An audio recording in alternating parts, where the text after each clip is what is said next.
All right, guys, we're here with another political interview, and I've got Paul Henselin, who is the local candidate for One Nation for the Scenic Rim. Mate, I appreciate your time. Yeah, awesome. And thanks for having a chat with me. Yeah. So, if you could tell the people at home, who is Paul Henselin and what's your background? Okay. I am the One Nation candidate for Scenic Rim. My background there is in call centres. I've done a lot of sales work and also customer service. I've been part of One Nation now for about 4 to 5 years. Yep. I ran in a federal election and I'm running again for the state election here. I'm a fifth generation of Boona. That's where my father was born here, and my grandfather and my great-great-grandfather all came here from Germany. And they were all property owners, crop farming. Yep. So and I just see that the roots and heritage there that really attracts me there, and it's great. Really good. So how did you get into, obviously, say that you previously ran federally, and that was obviously with One Nation Correct. as well? Yes. So how did you get into that? Because I always find that a really interesting point is, all of us, we'll have a whinge and bitch, so to speak, about, we don't like these laws or we don't like this or whatever. But it really takes someone with some courage, I think, to step up and go, you know what, I'm actually going to run. I'm going to put myself out there publicly, and I'm actually going to try to fight for some change in that. So what was that tipping point for you, mate? What made you actually make that decision to go, hey, I'm going to run as a political candidate? What got me is, I love what Pauline says, I've had a gutful of what's going on, and I've had the same as myself. Yep. And I just feel as a voter, but also as a taxpayer and a resident of Queensland and of where you live and your electorate, that the first thing I wasn't listened to. Yep. We are just not being listened to, and we have all been taken for granted. Yeah. And that's not one of Senator Pauline Hanson's things, is that what frustrates her is that bureaucrats and politicians are not listening to the people. Yeah. It's politics first in their eyes, and people last. Yep. And I found, if I could just be a voice, I never want to be called a politician. Yep. Even when I'm elected, I just want to be called a voice, someone who stands for the people and work with the people, and they work with me. We're all in it together. Yeah. And I just find that the bureaucrats these days, both parties, the LNP and Labor, are not listening. They are not working with the people. They're taking everyone for granted, and their policies are not even aligned or protect the farmers, the people themselves, and they just way off course. Yeah. Yeah. And you just got to ask yourself, well, what have they done for you? Yeah. And that's something I'd like the people to know, that is, you need to ask yourself that. What have they done for you? What has been improved for you? Yeah. And where's the next 3-4 years in our future going to happen? Because they are being paid to do a job, to work for us and to represent us, and they are not doing it. Yeah, no, I definitely agree with that one. So the next question I got for you, Paul, is obviously my Firearm channel is predominantly that, firearms and the outdoors and stuff like that. So the majority of my viewers there, obviously have a very big interest in firearms and obviously the gun laws, because unfortunately we've been lied to numerous times by the major parties where, we'll have people who are followers of my channel even, that will go out and they'll meet with these politicians, their local members, and they'll promise the world to them and say, yep, no, I stand for, helping licensed shooters and everything. But here in Queensland, it was only recently where we had the Adler shotgun ban, where they banned over 5-round capacity with lever action shotguns. So what happened is all those politicians who said they were on our side, every single one of them voted to ban that shotgun, except there was one single LNP guy from Gympie. There was the One Nation member, and then obviously the 3 Katter Party members that all voted, against that ban. So it's a very touchy point for firearm owners. So so I'd like to get your stance on, gun laws in general. How do you feel about the gun laws that we've got? Look, I think, Ozzie, the gun laws, they are associating our gun laws to crime, to the mass murders that you might see around the world. And it's totally incorrect. I think there should be 3 reasons why someone should be allowed to have a firearm. 1 is if they are licensed, 2 is that they are screened, and 3 is that they're deemed fit psychologically. Yeah. You know, everybody who owns a weapon, a firearm, whether it's a handgun, they're all part of the pistol clubs. They're all part of, that's what I see, part of the Rifle Club Association. They're all members, and I just think this is just another attack on our rights. And I just think the politicians haven't got a clue, because they read textbooks and they read reports from across the world, what's going on. Look, you can get in the car and wipe out a whole heap of people, like that happened in Paris. That, You know what I mean, with the Islamic attacks there, and no cars were banned, no special psychological assessments were done on anyone driving a vehicle, a white van. So the thing is there, I just think it's just another attack on our rights as owners of guns, and to protect our land is another big issue there. Again, government, I feel government wants to take control, and it's not right. Because we've seen, as gun owners, I mean, since 1996, I mean, you know, obviously there was the Port Arthur massacre there, where obviously there was a reaction to that. Correct. And I do believe it doesn't matter whether the LNP or whether Labor were in at the time, we still would have ended up with the same, or if not very similar laws, because you know, it doesn't matter which major party is in, they're going to bring those laws in. That's right. But what we've seen since then, and without incident or very little incident, is just the continual attack on us, and there's more and more and more restrictions without any incident to justify it. And mate, that's where I think we've just had enough as licensed shooters, because, you know, we've it's gone that far now that even just the cosmetic appearance of the firearm, they will ban something, no matter how it works or operates. So you know, that was where we find frustration as licensed shooters. So, you know, so just so I can clarify, so your stance on firearms is, you know, it doesn't matter whether it's a pistol, whether it's a semi-automatic rifle, a lever action or a bolt action or anything like that. Correct. If you're vetted and deemed responsible and licensed, you don't see an issue with any of that. Absolutely not. Absolutely not. I mean, it doesn't make sense why it should not be that way. Why would they just want to, if you follow the rules? But as far as I'm concerned, this is my view, and there's a lot of other people's views who write to me. It's a communist Marxist agenda. It's an undercurrent that's coming in. It's all United Nations governed, and they are moving in real quick. And they did an interview with President Trump 6 months ago, and they asked him what is the biggest problem in the United States, and you know what he said? Communism. And it's to disarm the nation so that they can take full control. Now this is all that this is about, and that's what I'm seeing now. And you get all the movements going, all the different leftist groups that are moving in there, and it's just to take control of society. And that's, if you study Marxism and if you study socialism, communism, that's what their agenda is, to disarm a nation that's a capitalist nation. Well, that's the problem, isn't it, in the US? I mean, to disarm the US is a mighty task to try to do that.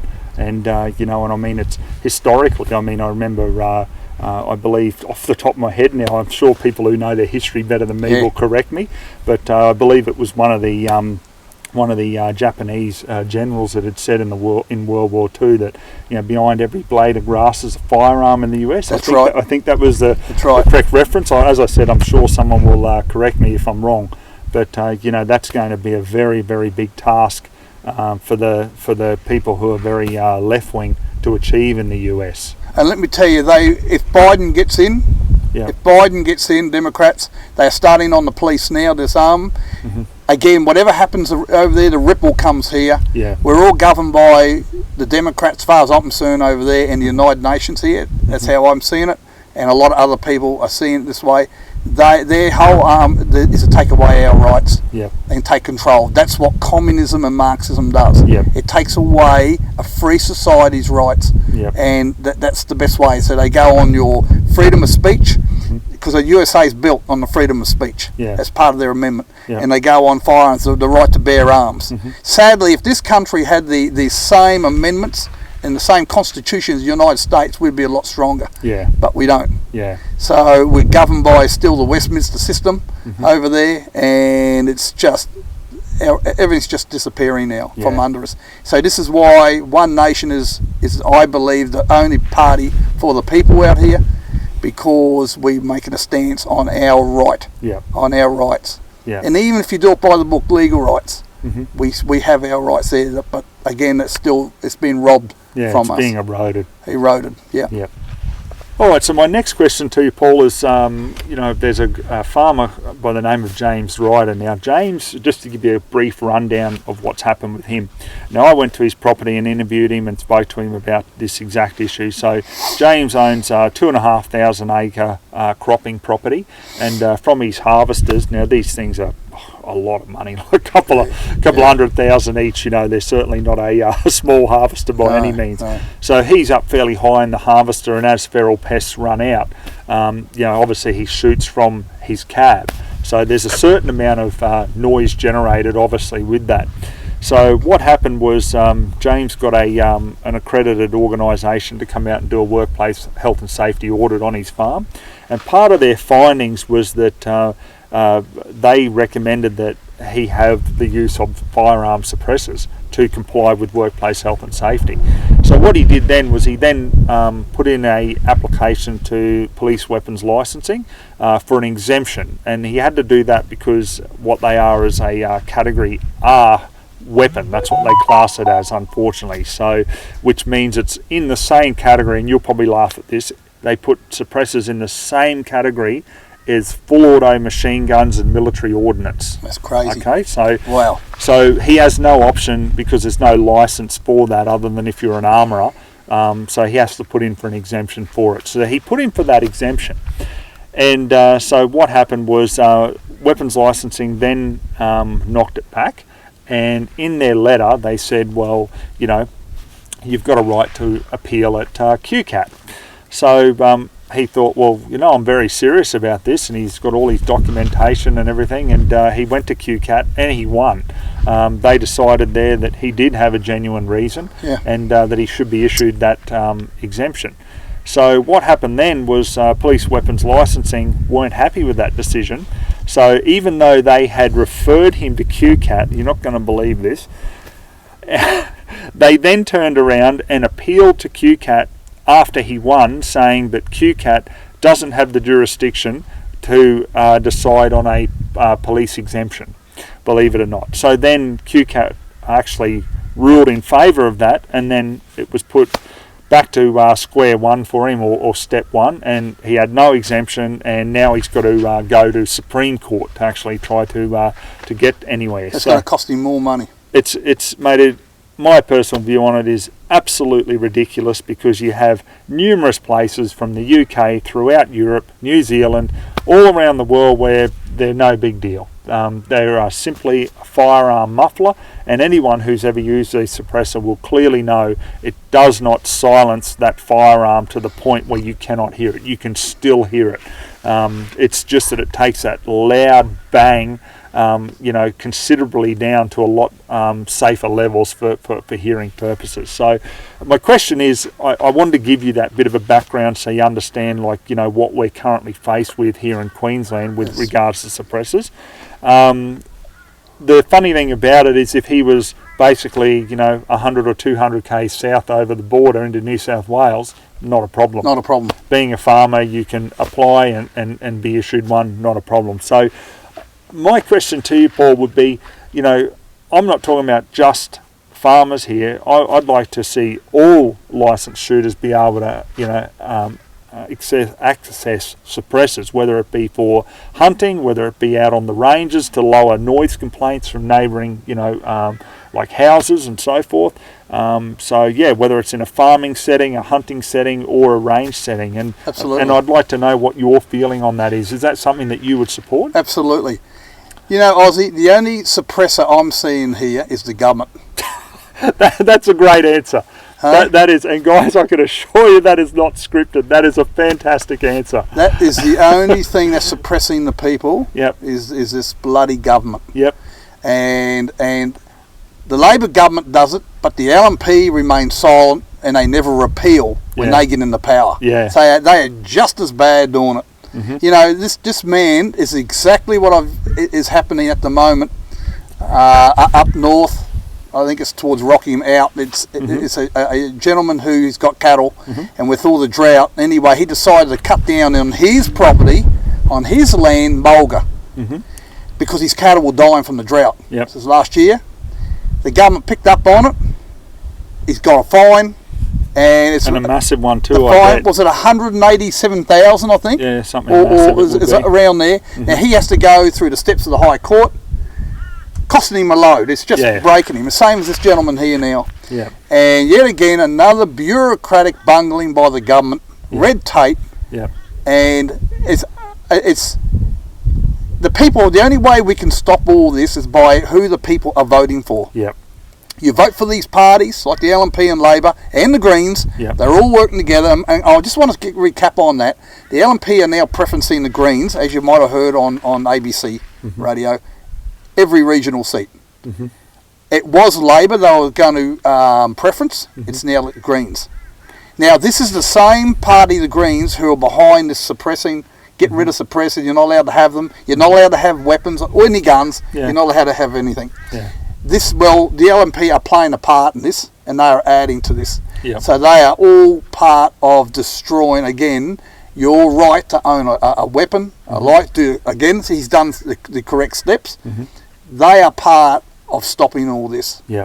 So even we can talk about this now, if the two majors get in, they're still going to try and stop it. Again, it's going to have to come back to the voter to get rid of them and start putting in parties like One Nation, the Katter Party, the only parties that stand by the people, for the people. 100%. And this is the only way we're going to do this. We can talk about this is wrong, it's got to stop, but we've got elections coming up in 4 weeks.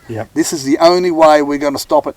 Is kick their asses right out of government or get us into the crossbench. That's what we're really asking. Get One Nation to balance the power, and then we'll put the rules through and say, no, you cannot do that, and no, you will not do that. And this is the only way, and we will do it, because anything Pauline says, it does happen. She will not give up, and that's something I'll say about her. She's just a mighty lady. She listens, and she will follow through what's the right thing for the people. And she offers other parties to run with her. They all laugh at her and mock her, and so she says, righto, if I've got to go it alone, I will. And One Nation Queensland, if we have to go alone, we will. But we'll have the support with the Katter Party. So it'll be us two parties, and there are some other minor groups there, parties there, independents that will work with us. But just get us into the crossbench, and then all this, you'll see a massive change, like it's never happened before in Queensland. And that's why the LNP are voting Greens and preferencing them second. And Labor, the only reason they are doing this is they don't want us in the scene. They dread election day and election time, because One Nation gets the votes, and we are listening to the people. And that's and to me, if they're doing that, they're worried, and they're worried for a reason. They are worried for a reason, a big reason. Now you would think that they would put the people first, the farmers first, the farmers who have the gun owners. They got to maintain their land, their livestock, and feral animals and everything else out there. You would think they would put them first, but they're not. They're putting their party first and themselves first, and that paycheck first. 100%.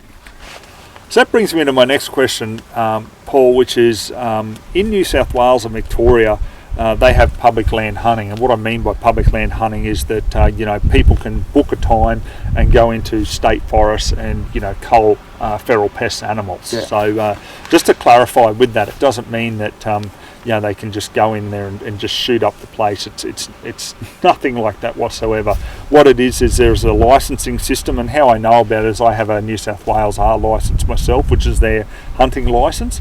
So I had to sit down, I had to do a course and obviously an exam with it, and there's different aspects from bow hunting to going and obviously using firearms, and then also using dogs as well. So it is fairly intensive with what you actually learn and what you can and can't do. So there's a fair bit to it. So recently we had here in Queensland, there was a quite a big push there for licensed shooters and individuals to be able to go into national parks to be able to cull the feral pest animals. So what I'm not talking about here with the negativity that we've all seen in the media, like the first thing they'll do is they'll have a picture of a kangaroo that has been shot by some hobo, with a bow. You see this arrow hanging out of them, and that's one thing I really want to clarify here is we're talking about licensed people who do a course and who do that,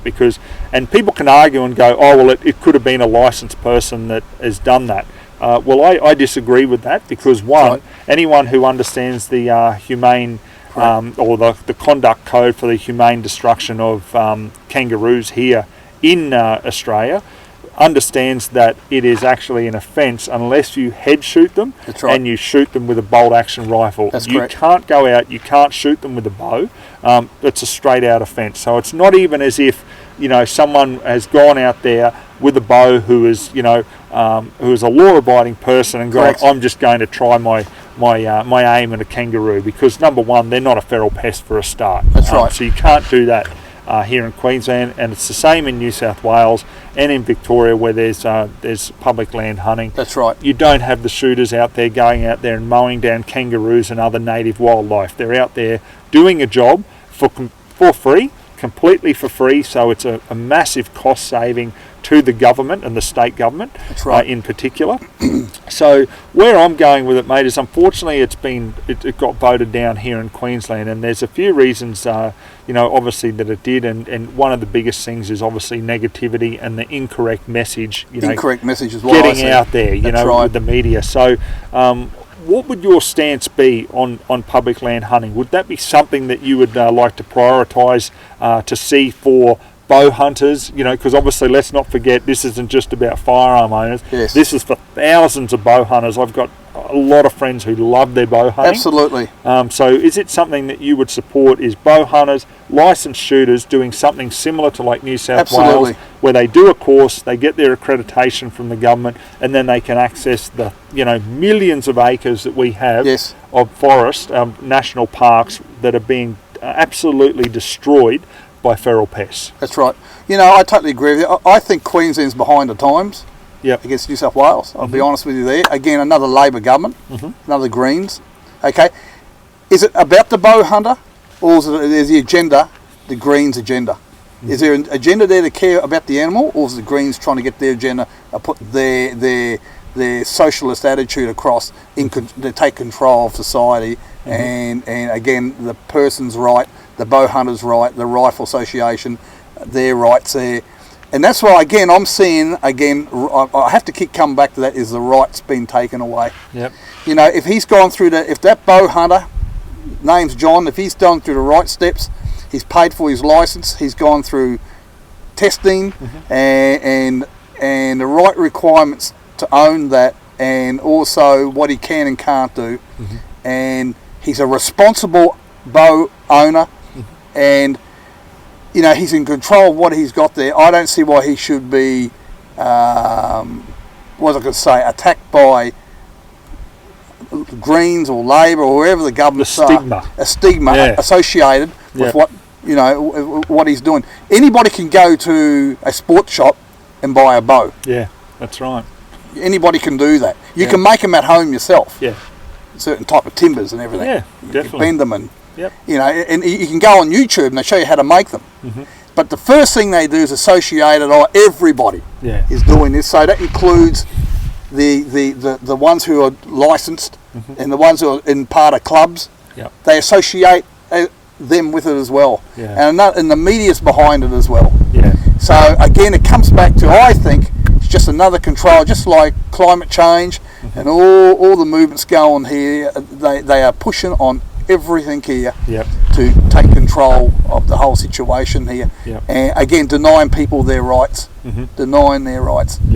And I think they has to be some sort of the laws have got to come through, like New South Wales, which is far ahead of what we are doing here. Yeah. I'm not too sure. What's Victorian laws? Are they the same as New South Wales? Very, very similar with the public land hunting, although I'm not accredited for Victoria myself. Yeah. But yeah, I am accredited for New South Wales, and I'm just surprised, it's virtually week to week I get a email from the DPI down in New South Wales with, new updates, and it's positive. It's positive, and I'm thinking, wow. Yeah. Which is good, because when it comes to gun laws, geez, New South Wales have a lot more restrictions than we have here in Queensland. So it's weird how in certain ways they have a lot less restrictions, and they've obviously seen the benefit, with public land hunting, because the amount of damage that feral pests do, and I know because I've spent 8 years as a contract shooter going out to properties and culling feral pests for clients, and I've seen the destruction, I've seen what happens, and when you have basically an army, and I like to use that term because there's 200,000 of us licensed shooters alone here in Queensland. Right. That's a pretty big army of the majority of those people who would gladly, for free, go out and help the government out by going into national parks and culling feral pests. Absolutely. You got wild pig. The destruction that I've seen with wild pigs. Yep. Is unbelievable. They destroy crops. Yeah. They destroy absolutely everything. And I mean, there's even deer that do it too. Yeah. And they got to have. I mean, I do say in Victoria they have culling seasons. Mm-hmm. There is culling seasons down there. Certain times when it's out of hand. Yep. And I just think again you get these different groups, wildlife groups as well. And I'm not. Look, I'm not for leaving it inhumanely. No, definitely putting an animal and putting it through pain. And if they've been, I believe a lot of them are inexperienced people who are doing it, are not even licensed, and they just do it for fun, and they couldn't give a damn. Yep. But, there has to be some sort of culling, especially with the wild pig that I've seen. You go at Roma, you go St. George, and it's just out of hand. And the crop farmers, they just can't keep up with it. Yeah, that's right. It's just crazy what's going on. And that's the thing, if we had that access to public land hunting, yes, because there's a lot of properties. I mean, even friends of ours around this area here, they'll have properties backing onto the different dams. That's right. For example, and like there's water, there's food, so feral pests just explode. And then obviously they're going to carry over onto those properties. Yes. So that's my feeling on it, is let's go to the source of it, and and be able to drop those numbers. And don't ostracise the bow association or the rifle association. Don't ostracise put one bad egg in the basket because they're all bad. You know what I mean? That's what they're doing. Yeah. They're trying to signal again. It comes back. It's an attack on our rights to what we can do. That's right. And it's just not on. And I've said that numerous times to people who will obviously use a bad example of a firearm owner and go, oh, you're all the same. And I say, well, hang on a minute. There's 1 million licensed firearm owners in Australia. That's right. So say, for example, you've got 5 bad eggs in that 1 million people. That's correct.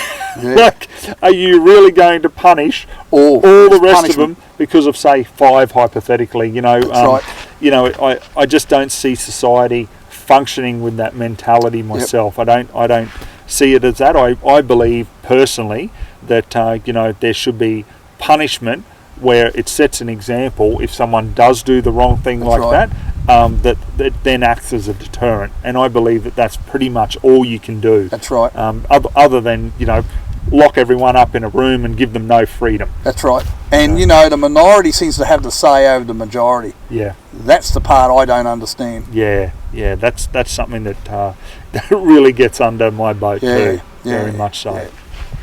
Now, the other thing that I've got a real sort of bugbear with, Paul, and I'd really like to get your take on it, is there's a very apparent attack on Category H, which is handguns, and their use by farmers on their farms. Now, I'll give you one example. There was recently a farmer who had his handgun for 30 years on his farm, been using it on a cattle station, and obviously I know myself, from running cattle on my farm, it's just handy to have a handgun, whether you work around cattle yards or whether you're on a dirt bike or whatever it is, because you don't have a rifle slung over you. You don't have this object that can get caught up on trees and all the rest of it. There's numerous arguments and benefits for it. But so what happened, this farmer had put in for his renewal notice, and all of a sudden it was the opinion of Weapons Licensing that he didn't have a genuine reason anymore, and they rejected his handgun renewal. So he's sort of like, are you kidding me? Like, I've had this for 30 years. I haven't done anything wrong. I've broken no laws, nothing like that. So he had to fight, and he fought in QCAT and won, thankfully, and was issued it. But once again, you know, it touches on what we've been talking about. Yes, people having to fight, you know, tooth and nail for something that is just, in my own view, has just no relevance to public safety. Yeah. I mean, we're talking about people on large properties here who don't even see other people unless it's a contractor coming in to pick up stock and all the rest of it.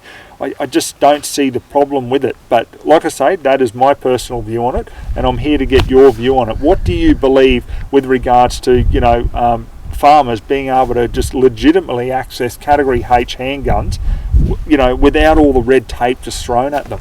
You know, Ozzie, you mentioned the word handgun, and as far as I'm concerned, the first thing is the government generalises everybody who's got one. Yep. And that's what they're doing. They're generalising a farmer to a bank robber to anything because it's a concealed weapon. Yep. And so they naturally think if it's a handgun, he could use it for an armed robbery. Yeah. Or he could use it for that.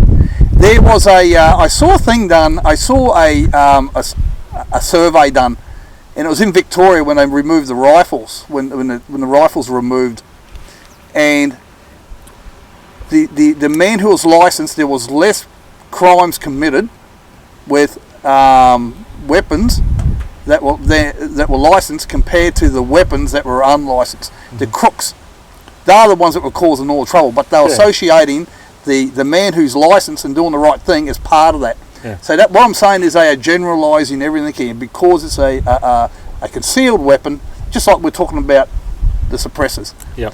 Again, it's another government move to take away a farmer's right. Yep. And farmers' rights are going real quick. Yeah. Even on the land, even with the Vegetation Management Act. Oh. They are being, their rights are, you're talking about erosion, the only erosion that's happening here is their rights. Yeah. They are being robbed from under them. Yep. And again, Labor and the LNP and Greens are all on this together. Mm-hmm. Okay, it's there. Yep. Nothing's changed. So, what's the difference for a farmer who's licensed? He has to have it licensed, his handgun. Yeah. That's correct? Yeah, okay. Registered and the whole bit. Yep. So what's the difference with a farmer having a licensed firearm, a handgun, and to a person who's licensed to be in a pistol club? There is none. What's the difference? There's none. And this is the problem, is they're forcing those farmers to join a pistol club, going, oh no, we'll give you a pistol as long as you're in the pistol club, but you still can't use that on your land. And that's what just does my head in, because to me I'm just going, okay, so if someone's a member of a club, are they suddenly more law-abiding? Are they? Well, I don't think so. They're either law-abiding in the first place and they have a license. That's right.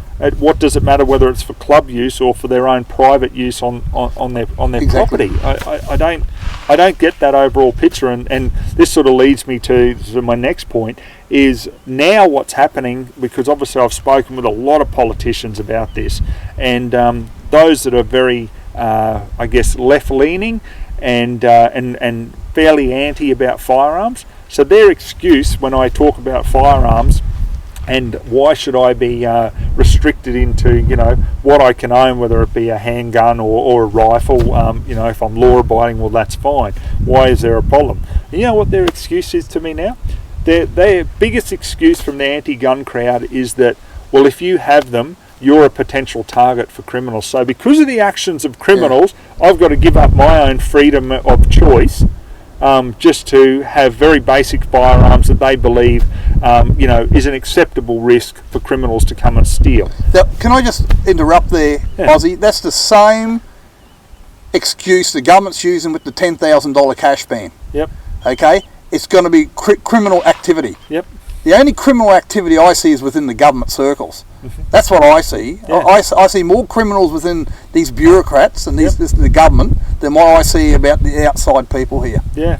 And I just think it's just all hypocrisy. Yep. The whole thing, and yet again, it's attack. It comes back again to like, if one nation gets into power, our one with even with the elections coming up now, and even with Senator Pauline Hanson, is a push to Australia to get out of the United Nations. The reason I'm saying this is the United Nations have a lot of say in what we're doing with our water usage. They have a lot of say in our firearms, the licensing. They are part of this agenda. And we will disassociate with the United Nations. We are spending, taxpayers are spending $64 million a year to the United Nations for what? Just to be dictated to. Dictated to. So they had to control what's going on here. Yep.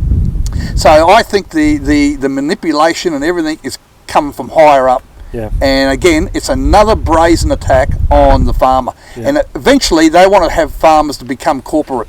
Yeah. That's what they're trying to do. Yeah. Our dairy farmers are not even being looked after. Their milk, they'll be lucky to even make 50 cents and out of in a litre. And out of that comes their overheads. It all comes out of there. So they got stuff all coming. There's only something like, I think 300 to 600 farms Australia wide. I think it's what made dairy farms. Yeah, I know it's been reduced massively. It's reducing massively. Yep. And I just think that we just need new government now. Yep. Government that's listening to the people. Yep. And that's going to do their job properly. So another frustration that I've got, Paul, and sorry to put all my frustrations on you today. Go ahead, that's why I'm here. But, one of the frustrations that I've got with firearms is I don't like the licensing system personally because it doubles up. And what I mean by doubles up is you get a firearms license, and once you've got that firearms license, to then go and purchase a firearm that you're already licensed to own, possess and use, you've got to say to the government, "Mother may I," and pay $42 for a permit to acquire. Now, a few years ago they used to be $19, but now they're $42. So it just goes up every year, and it would be like, for people who are watching this who don't have an intimate knowledge of firearms, it would be like I say to you, okay, you pay for a car license. And you've got that car license so you can own, possess, use a car. However, if you go down to the Ford dealership and you want to buy yourself a car, you've then got to, before you can actually take possession of it, you have to get approval from the government, even though you've got a license to use it, own it, possess it, all the rest of it. You have to get their okay, and you have to pay an additional fee for that. To me, it's just straight out unnecessary revenue. What's your thoughts on it? Gee, that sounds like communism. It is just, it does my head in, Well, you just said the right word before there. Yep. Control. Yeah. Control and ownership, again, of who we are. And they'll manipulate everything going. I believe we need to have rules in place, certain things. But the double up all the time is revenue, and to pay for our state debt, which is what they're trying to do. There's 102 billion now, not million, billion. Yep. So again, the government doesn't have an accountability. They're all for themselves there. Yep. All the assets they've sold off, there's no accountability. What's happened to all that money? Yeah. Where has it gone to? Where's it ventured to? Yep. So the thing is that there's one rule for them and another rule for us. Yeah. So this political correctness is part of it, the red tape, and I've just, I was talking to one of the gun shop owners, and the biggest trouble was with renewals. There's got to be a better system in there. Just getting off the subject here, they don't know if they're still licensed or not because they're not told. Yeah. Some of the farmers don't have reception. Yeah. I'm doing a deal in farms at the moment there. Even landline reception is poor, and Senator Pauline Hanson's actually fighting for that, for better reception, for better telecommunications, for outback. So some don't have that, and again, they always threatened by the government with hefty fines. Yeah. Or this is going to happen to you. Yeah. Or you may go to jail. Yeah. It's putting a fear. Yeah, it is. It's a fear. It's a fear. They're placing in people's lives. Yep. And I'm bloody over it. I'm sick of it. Yeah. The way law-abiding citizens who own firearms and everything else are being treated in this nation. And what's your thoughts on that renewal process in regards to, depending on what category of firearm, and we won't go into each category because it becomes quite involved, but in a nutshell, there's a 10-year license for basic type rifles and shotguns, but then there's a maximum of a 5-year license for handguns and obviously semi-automatic shotguns and semi-automatic rifles, and obviously then when you've got collector licenses and other things, there's a maximum of 5 years. I mean, me personally, I would like to see a license that has no expiry, and the only time that it gets taken off you is if you do something wrong. That's correct. Correct. But in the interim, I think a good first step would be perhaps at 10 or 10 years. Maybe something like that. Is that something that you would support? Absolutely. As well? That's actually part of my policy. Is 10 years. Okay. If any of you ever in my electorate here, you would have received a flyer from me. Part of the policy is a 10-year license, and nothing under that where you have to keep going back every. See what happens? The government will try and change it. Yeah. And they'll bring it down. We'll bring it down to 5 years, and then it's going to be brought down to 3 years. In the meantime, they'll keep increasing the fees. The fees, yeah, and that's where that revenue comes in. The revenue, again, it's all. I believe a lot of it is just all revenue making for themselves. Yeah. So another thing that I wanted to raise too, Paul, is that obviously our interview has been fairly much firearms related naturally, because obviously that's a lot of my viewers out there. But as I've commented even on my page, just general thoughts about how society is these days, and this whole push towards globalism, a new world order. Correct. And I don't mind saying it. I'm happy to say, well, the new world order, because a lot of people will immediately tag you, conspiracy theorist, and I'm thinking, well, no, there's been certain documents signed and put into place, and with the help of the UN, to take away, in my view, a lot of freedoms is what we talk about. So where do you stand, and I've got a good feeling from your responses so far, but where do you stand with things that aren't firearm related, because there is so much more. I mean, obviously every firearm owner has, other aspects of their life that they would like to see attention paid to. So, where do you stand in this whole business of, like water, for example, like people are paying a fortune, for water. We've got farming land and massive amounts of it, millions of acres, sold out beneath us to China and other overseas, investors. And being flushed out to sea. Yeah, like it's to me, I don't understand why, all our ports are either leased or sold. Why, something will bring home a little bit closer to me, like why our abattoirs aren't Australian owned, why they're all sold, China or other overseas companies. Correct. Like, what's your stance on that, and how do you think that, we could go about fixing it, One nation. Ozzie, at the end of the day here, everything that you're saying is gonna come to reality. It was all prophesied in the Bible anyway, and as a Christian, I believe in one world government. That's prophesied as well. And again, this is the one world movement that is coming now, and the Marxists is pushing that. You've got the George Soroses pushing it there. So, and the elite, you got them, all the rich banks, they're all pushing for one world currency. The right hand, the mark, all that is coming through now, and I guarantee it'll be here in the next 5 years. Yeah, it's moving too quick, and the only way that they can do that is by first going for the children. Yep. Okay, the concrete thinker, and then they go into the university, and it's all. I mean, I talk to people all the time who are lecturers, or even students, people who are against all this, and the Marxism that's being pushed, and Leninism that's being pushed in our universities is astounding. Yeah. And again, it's the ideology of of Marxism that is indoctrinating the young thinkers of today. Yeah. And they want to make it a reality, so they can't speak about it have their own mind and set. Yeah. And there's a thing called the Communist Manifesto, and it was founded some time ago.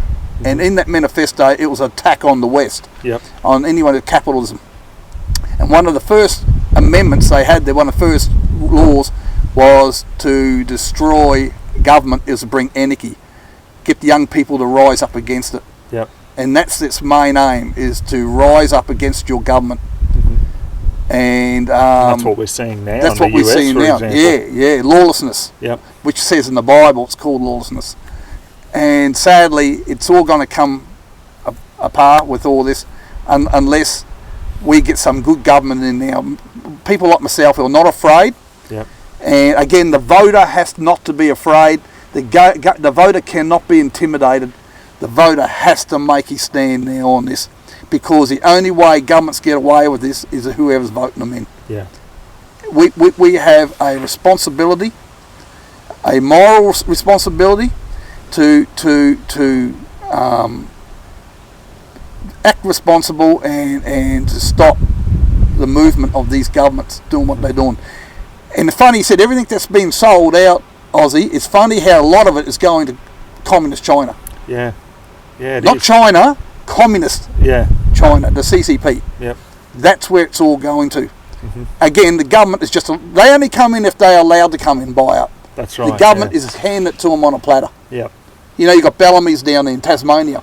You've got Cubby Station up there. You've got the airport over there in WA. You've got the ports up there in Darwin. Yep. Also Newcastle port. Also down in Melbourne. Yep. There's another place that just got sold now.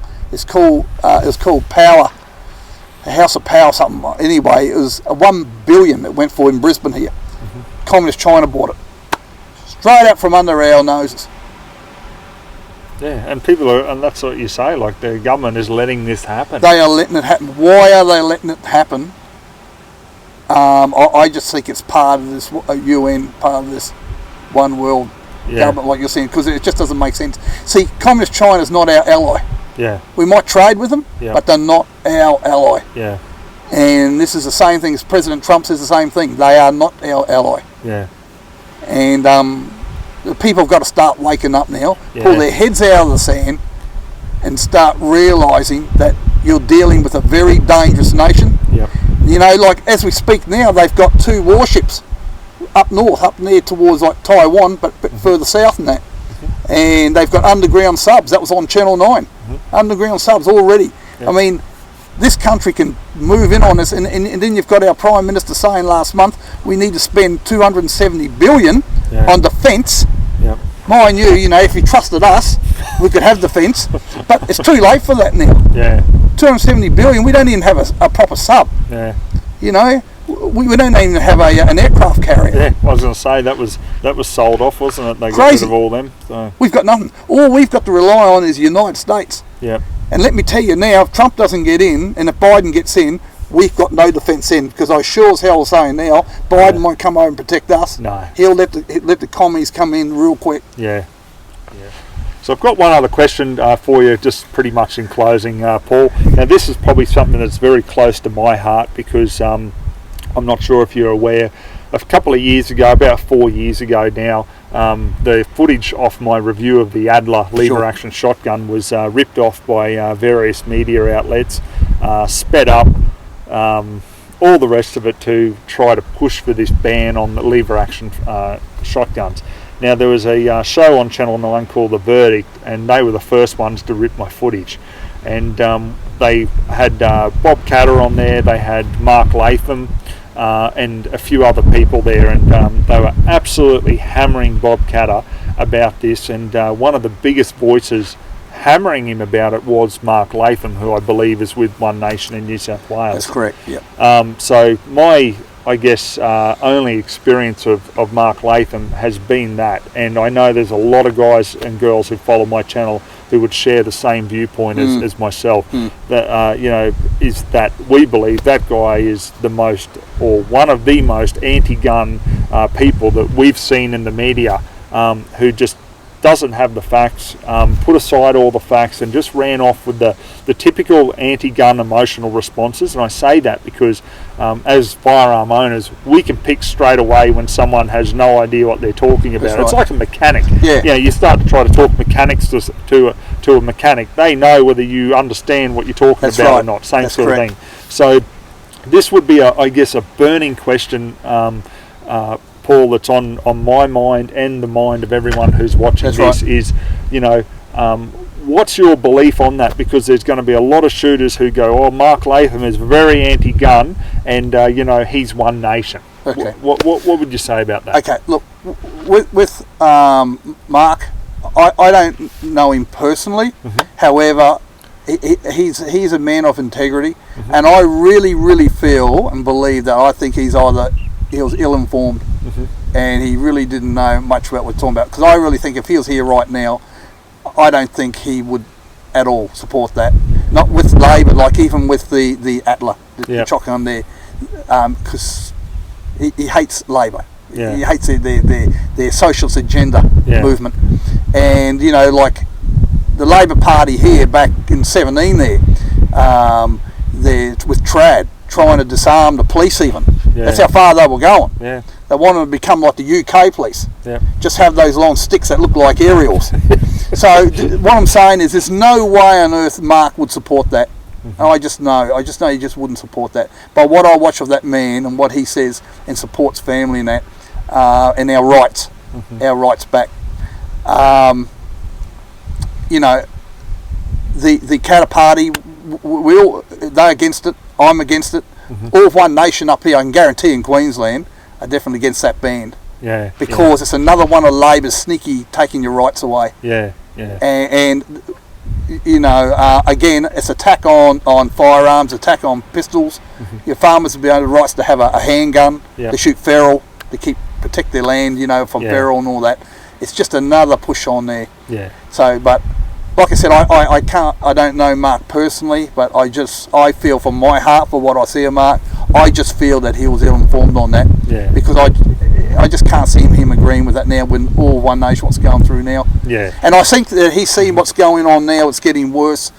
He would definitely look into that there. I mean, I understand, it's New South Wales. You guys are state One Nation here for Queensland. I know there may be some differences perhaps with, beliefs and policies there, but it's just a burning question, mate, that I know all the people that follow me would just love to hear your take on it. And I know you can't speak for him, but the fact is you are One Nation, obviously, a candidate, and obviously the followers that I've got will be very interested to hear, your thoughts. But look, guys, it's been made very clear what obviously, Paul's thoughts are with firearms and so forth. And mate, I'd like to make this offer to you now, which obviously you don't know about, is I'd like to help you out on election day. Oh, fantastic! Because I've said numerous times I've helped out before with like Katter Party and stuff like that. That's awesome. And I know how much it means to a candidate just to have that extra person to say, hey, I'll give you a few hours of my time. Thank you. That's fantastic. But mate, I appreciate you giving me your time today. Yeah, absolutely. And I look forward to a positive result on election day. And if I can help make that happen by donating some manpower to it, mate, I'll do it. So thanks very much for all your time. My pleasure. That's good. Cheers. And I'd like to thank you, Ozzie, for having me on here now and to allow me to express my heart and to association that's been attacked left, right and centre. And it's like I said, it's just going to progress worse, and it's going to get more harder if we don't remove these laws that are discriminately attacking and against men and women who are doing the right thing by the law. And that's still not good enough. So like I said, there's an agenda behind this. And it's everything that we've been talking about. So thank you for having me on your show. I really, really enjoyed every bit of it. Great, and thank you, viewers. It's awesome. Awesome, mate. Thanks very much.